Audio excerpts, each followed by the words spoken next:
The Eoghan Harris Twitter scandal broke on the 6th of May 2021, leading Eoghan Harris to cease working for the Sunday Independent. Since February 2020, the Barbara J. Pym account had been tweeting strident and sometimes abusive anti-Sinn Féin material. It also frequently praised his work and that of his colleagues at the Sunday Independent. In June 2020, Irish Examiner political correspondent Eoghan Moore tweeted that Sinn Féin leader Mary Lou MacDonald had just taken her seat as the first female leader of the opposition. The Barbara J. Pym account replied, "So that's what turns you on?" In October 2020, the Pym account tweeted, "Moore thinks she is sniping safely from behind dairy hedges, but she's actually sniping from an ROI hedge in the Examiner and her SF backside is sticking up in the air." In April 2021, Twitter had been threatened with legal action by an author in Manchester if the company did not provide details of the owner of the pseudonymous Pym account. On the 6th of May 2021, it was announced that Harris would no longer be writing for the Sunday Independent, after he admitted using a fake Twitter account under the name Barbara J. Pym. The account had been set up in February 2020. The editor, Alan English, described his position as untenable, saying that contributors were expected to put their views across in a transparent manner.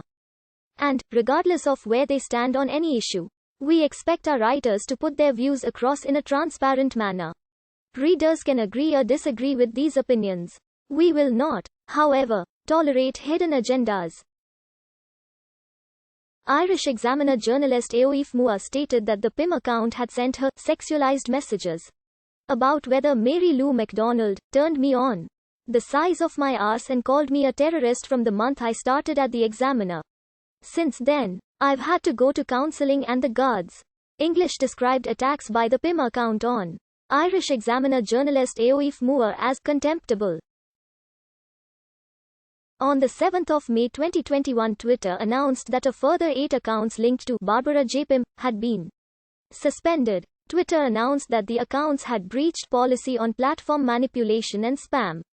Harris admitted that he contributed to the Barbara J. Pym account, saying that it was run by a team of 5 or 6 people.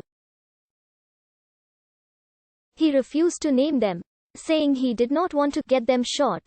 He denied that Eoghan Moore received sexualized messages from the Pym account. He said, "Furthermore, I also categorically deny that Eoghan Moore was ever called a terrorist on Barbara J. Pym, as she claims, and I call on her to show a screen grab of any tweet supporting her charge."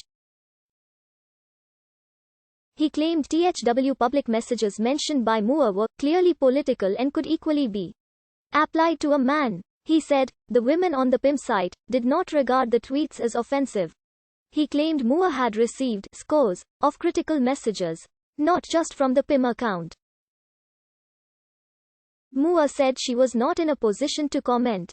In an interview on RTE Drive Time, he said he ran the account with 5 others, including trade unionists, historians and business people. He said he would not name the others, given Sinn Féin's sinister links, telling Sarah McInerney that no other journalists or politicians were involved and that those running it were of the older generation.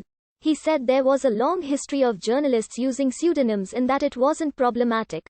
When asked about his 2008 comment where he described anonymous internet commentators as little wankers masturbating in a room, he replied, "That was then. That was before Sinn Féin culled that huge vote in the election." He told his editors of his involvement with the account. "That's because I am proud of the tweets which are mostly addressed to loyalists.